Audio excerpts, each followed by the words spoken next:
Hello everyone, and welcome to another episode of Enigmatica 6. How are you guys doing today? How's life? Welcome to the Nether, where I'm trying to find a few ender pearls. Well, I do have 4. If I get 4 more, it would be lovely. Quartz ore in soul sand. I don't get it. Why? I was never that lucky. We just go home. Oh, but I did get an enderman spawn egg. Nice. As you guys might notice, in between the episodes, I have been extremely busy. First off, we have a very small expansion to our base, which is not finished yet, but essentially we come through our hobbit hole, we go in the backyard, which is going to be our farming area, and this is going to be our machine area, so our refined storage system is going to be over here. I also have a nice window so that I can see my domain, and make sure that the slaves are working. Well, they are not. They are conspiring against me and they have hired a bodyguard. Anyways, this is going to be our second floor, and on the top of the mountain, we also have a very small kitchen. I need to work on the stairs, but it's up here. We have our barbecue over here, which I still have to make a very small roof for it, and the main kitchen is over here. Cooking for blockheads, sushis, and farmer's delight. I also have a small balcony with flowers. Also, I'm not exactly sure that if you guys noticed it from the mining montage, but I made an awesome pick. It has Fortune 6 on it, but if you only have Fortune 6, it's not like vanilla that you mine an ore and you will get more of them. You just get one chunk. But if you have Fortune 6 and Scorching Heat, then there's going to be a difference. I don't have any iron ingots on me. That gave me 2. That gave me 3. That gave me 6?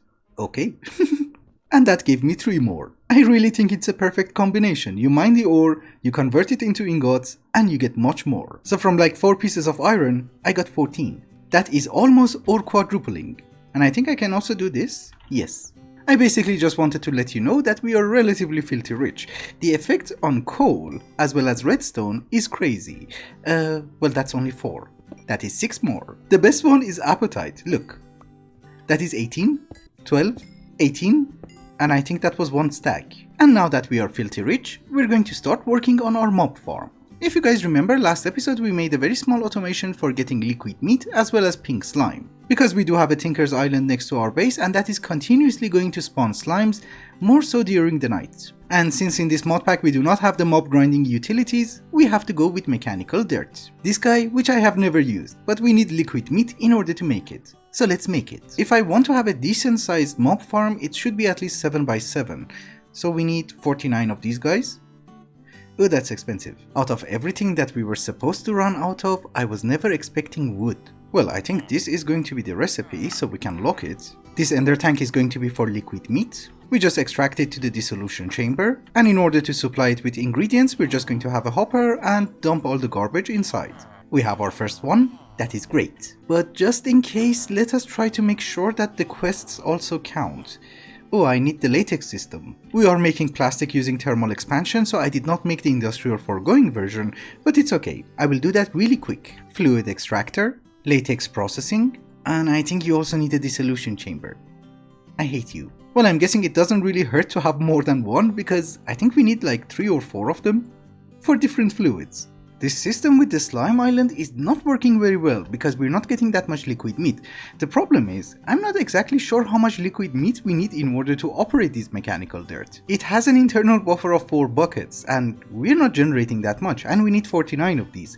So we need to think of a solution. Do we have some sawdust? Yes. For taking a spawner we can also use silk touch, but a cardboard box will also do. The range on the staff is garbage. Very good, I did not break this one. We can take it. Blitz. Is it used for anything? Not really. I think we should set up the spawners in the jungle. This seems to be a flat area. We do it here. We are not going to go that fancy. We need 2 mob farms. One of them is going to be for liquid meat and pink slime, and the other one is going to be a general mob farm. So first things first, the spawner. I should cover it. Okay, I forgot. The spawner has a range of 4 blocks, so basically we need a 9 by 9. I'm not really sure, I think it's an 8 by 8, not a 9 by 9, but since 8 by 8 is an even number, we go with odd. Otherwise we are going to have problems with symmetry. And yes, we are not going to go that fancy, means that I'm going to make it out of stone. Later on we're going to decorate it. Why is there light? I don't know. I thought maybe it is a visual glitch, but no, this is actual light. From where? What if I cover here? No, I don't get it. Could it be because of this lamp? Because you know, the mob farm itself is just behind this mountain. No.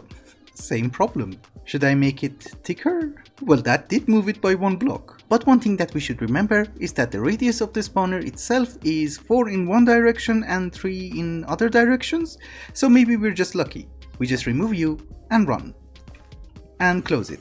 You do work from behind the wall, and that is good, and that is a much faster rate of getting liquid meat. The spawner that we have can be modified using the Apotheosis mod, so if we add a nether star to it, it will ignore nearby players, meaning that I don't have to be within 16 blocks. And thankfully, we already have a nether star. And for increasing the speed, the only thing that we can use is sugar. This one is disabled. Well, that's fine, I guess. I can also use a gas tier, but believe me, if I had gas tiers, I would have used them for more mob imprisonment tools. For the moment, you get the nether star and some sugar. In hindsight, I should not have removed that thing from the slime island, cause now we have a slime infestation. But at least all of my mechanical dirt is ready, and we have a backlog. You don't need to fill that thing anymore. And I also don't think that there is any rule that we can't put them right next to each other. So this is our liquid meat. This is going to be our general mob farm. Can I be lazy and use the wand? Yes. There you go, 7 by 7. I also want to be able to get Enderman, so we are going to make it 3 blocks tall. My wand broke. It is a little bit of manual work, but placing blocks is kind of fun. And just out of curiosity, do you also have the same problem as the previous one? No, everything is dark. Considering the fact that we do not have Ender IO, we do not have pipes, and we do not have anything from thermal expansion, I really want to try and use XNet in order to automate everything with our mob farm. The problem is, we need a central power system, and for that I think we need a better power cell from Power. So I did make an energizing ore, and I did make 3 energizing rods. And as usual, I did not look at the quest because that will give you 2 anyways. But it is okay, we're going to make some energizing steel. Do you work? Yes. Oh, that takes quite a bit. Okay. Well, I guess it makes sense because we're converting blocks. The reason for that is the basic energy cell that we have has a maximum input and output of 2500 RF, which I don't think it's going to be enough. So we go with this one which has 8k. Oh, I forgot it gives you 2. I didn't need that much. Ladies and gentlemen, hardened energy cell. We also have infinite supply of lava, so we can either use the magmator or the magmatic dynamo. I think we go with this one. Or maybe since we are doing everything with power, we just go with this. It's 180 RF per tick, which can be easily upgraded. I tell you what, we're going to go with dynamos because in 1.16 I have never placed down a dynamo. Do you know what is the most important thing I forgot? The mob crusher. That needs pink slime, right? Yes, and netherite scrap, which I already got it from the nether. Give me 1 bucket. Thank you. That's not the recipe. Oh, plastic. Yes, that is the recipe. So we need to charge this energy cell a little bit. And how do we want to do this? Of course, I only have 4 connectors at this very moment, so we're going to put them like so. That should be able to access the mob slaughter factory, the mob crusher, and the mechanical dirt. And the way that I understood how mechanical dirt works is that if we supply power and liquid meat to one of them, it will also power and provide liquid meat to the adjacent blocks. Meaning that this setup should be fine. We are also going to have the XNet controller over here so that it would connect. So we do have 4 dynamos, they can later be upgraded, but for the moment we just need to provide them with a little bit of lava. So here is some mechanical pipes. I did bring an extra ender tank for lava. We're going to put it over here and we need to color code it to orange. That's full of lava. Perfect. So if I extract you, you should go to the dynamos and they are generating RF. That's not much. Well, I'm guessing it's because we're not extracting the power, so yeah, that can happen. We also have some universal cables. And I really suggest that you don't do anything in a very cramped space, cause it's already very painful. Just as an FYI note, basic dynamos are garbage. That's 40 RF. Anyways, I will upgrade the dynamos later on, but for the moment everything is connected to our XNet network using connectors. So there's a connector for the energy cell, there's a connector for the mechanical dirt, and also the machines. And now what we need to do is that we come to the controller, we create a channel for energy, and we should be able to extract the energy from the energy cube and insert it into our different machines. We just create and insert. That's it. So you should have power, and you should also have power. Perfect. This ender tank that you see over here is for liquid meat, so what we need to do is that we need to make another channel for fluids. We need to extract from the ender tank with, I don't know, a rate of 5000 millibuckets. That should be the maximum. And insert it into the mechanical dirt. Oh, maximum extraction rate is now 32 buckets. Aha. Oh, so it fills in this one completely and then fills in the other ones. Interesting to know. So now, if I also give it power, will you spawn any mobs? Oh, I forgot, you can't spawn any mobs because I did remove 1 block from the top. Yes, we got a witch, we got a spider. And the best part is we're already getting everything, including essence. Oh, we have dimlets again!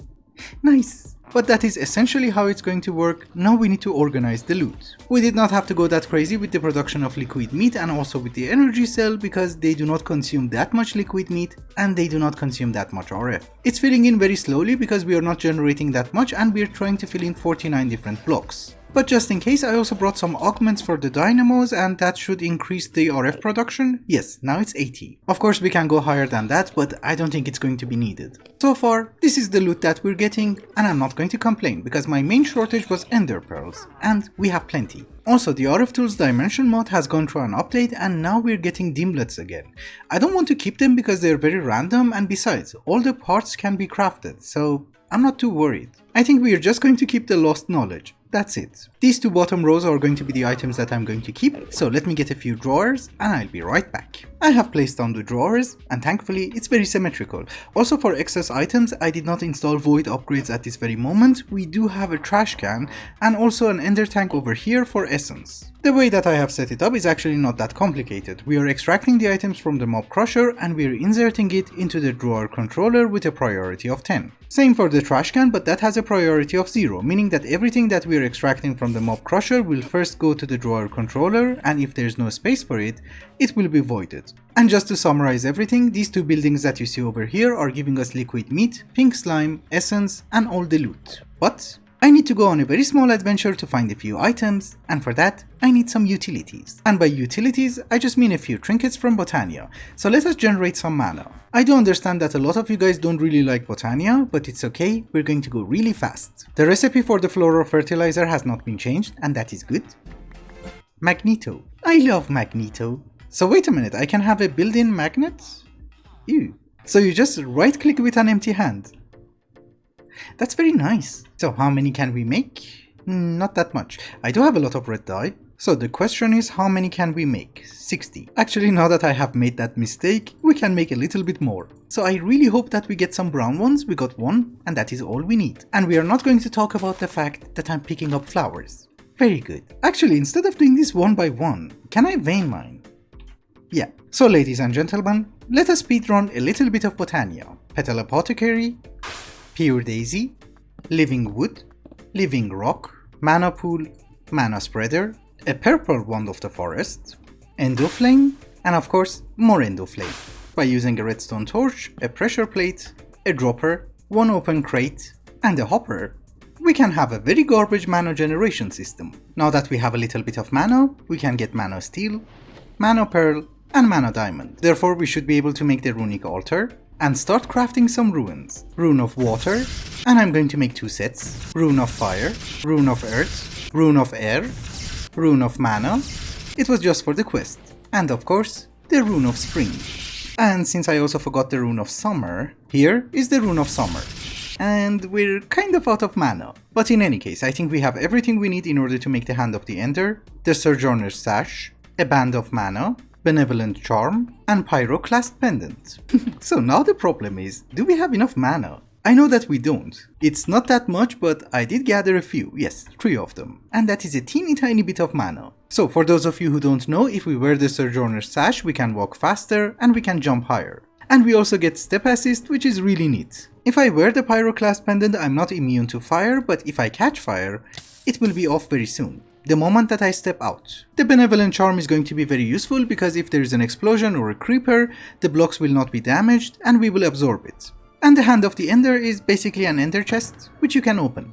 And I can drop my garbage inside. Anyways, now that I have everything I need, let us wait a little bit for mana and then I will go on an adventure. Well, now we have a decent amount of mana, which is not that bad. The items that we have don't consume that much, so I'm not that worried. But one thing that I figured out is that I can upgrade my backpack. Because there's also a netherite version which we can do it inside the smithing table, so let us do that. Netherite backpack, that is a quest, and that is a lot of slots. There's also a lot of upgrades. Pickup upgrade. That's not bad. So technically this is much better than a dank null. Compacting upgrade. That's not very useful. Void upgrade is very useful. And we just upgrade it to advanced. It also gives you a crafting upgrade. That's not bad. I mean, some of them are not incredibly useful, but instead of carrying a stone cutter, we can just have an upgrade. And also a furnace. Okay, Yes, that is really neat. I like it. Oh, you can also place it down. We should not fool around that much. Let me go and find the items that I need. We have done a lot of exploration to the west and to the north. We go east. And if we manage to find some ores on the way, that's not the worst. Oh, I just remembered, why didn't I go to the east? There's a jungle. I'm not going to lie. This is a horrifying jungle. It's so dark. Leaf cutter. What? Oh, leaf cutter ants. Do they have a purpose? This mod pack is incredibly weird. This is a roguelike dungeon made out of brass casings from Create. I love that. We take it. There's also andesite casing. That's nice. I was not planning to go to a roguelike dungeon, but maybe we find something of interest. Hello. Books are always nice. Spawners, not so much. A brand new backpack. I'm just trying to make my way down as soon as possible because all the goodies are downstairs. I think I found a shortcut. Yes, very good. We're in. I should have put sharpness on my sword. Unfortunately, I did not. Ladies and gentlemen, this should be the jackpot. What the hell is this? Forgotten. I don't think we were meant to find it like this, but I'm glad. 12 diamonds. I'm not interested in armor. I am interested in gold and apples, more gold and much more apples. Oh my goodness. Okay, the reason that we are adventuring is that I am trying to find seeds from Farmer's Delight, and I think already we have found all of them. Because the thing is, in this mod pack, we have Spice of Life Carrot Edition, meaning that the more types of food we try, the more hearts we are going to have, up to a maximum of 28. Also, if you guys remember from Nemo pack, I really love Farmer's Delight, cause I love cooking, and one brew stand. I'll take it. Also, the food can be anything. I just had a poisonous potato, even a golden apple. Chicken eggs. You are a fast zombie. And he actually dropped his backpack. Is there anything inside? Ooh, a backpack with a backpack. Is this a battle tower? Oh yeah, it is. Okay, we don't get the boss? How does it work? I really don't know. I took the gold, nothing happened. Anyhow, let me do a little bit more adventuring, and if I find something of interest, I'll bring you in. I'm back from adventuring, but for my next project, I need something from the nether. Gas tiers. But you might notice I have a slight issue. I can't walk on soul sand. So I was thinking maybe around here somewhere we can find a piglin, like over there, and he's going to sell us the enchantment. The problem is that I don't remember the name of the enchantment, but I think it's only one enchantment that he's going to sell. Don't be angry, don't be angry. I have gold. Take the gold. You don't have to punch me every time. Hey, I did not want to hit you. I'm sorry. I'm sorry, take the gold. Okay. By any chance, did he give it to us? No. Well, I did manage to trap one inside the hole. Maybe we get lucky. He gives you a lot of schematics and lanterns of liquid blazing blood. Okay. Thank you. I don't think he's going to drop it. It's fine, we're going to do this the old-fashioned way, and I think I have a cheaty way of doing that. I have a few soul beads, and these are from Quark? Booby. Anyways, these are from Quark, and they are supposed to give you a curse that mobs spawn continuously around you. Do you work? Do you give me ghasts? Well, it's doing something. Well, I do have a ghast. He's not in the proper location. And I don't think the soul beads work. You are in a perfect location. Can I put you in my offhand? Don't run away. Yes. And he dropped a few. And we are extremely lucky. The reason that I wanted gas tiers was for a very small project next to our kitchen area.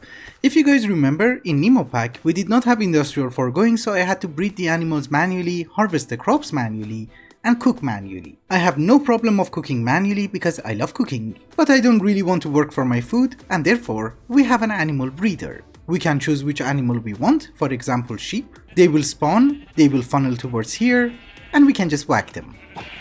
It's actually really convenient. I'm happy. Another thing that you guys taught me in Nemo pack is that if I take a kitchen knife and spawn pigs, just a little bit, and use the knife on the pigs, this one has looting 6 by the way, I can get ham. So that was essentially the only reason that I wanted gas tiers. That's it. But at least on a positive note, if next episode we manage to work on the crops, our kitchen is going to be fully functional. Anyway guys, I think it's also a good time to wrap up the episode. Thank you so much for watching, and I hope you enjoyed it. Till the next one, bye bye.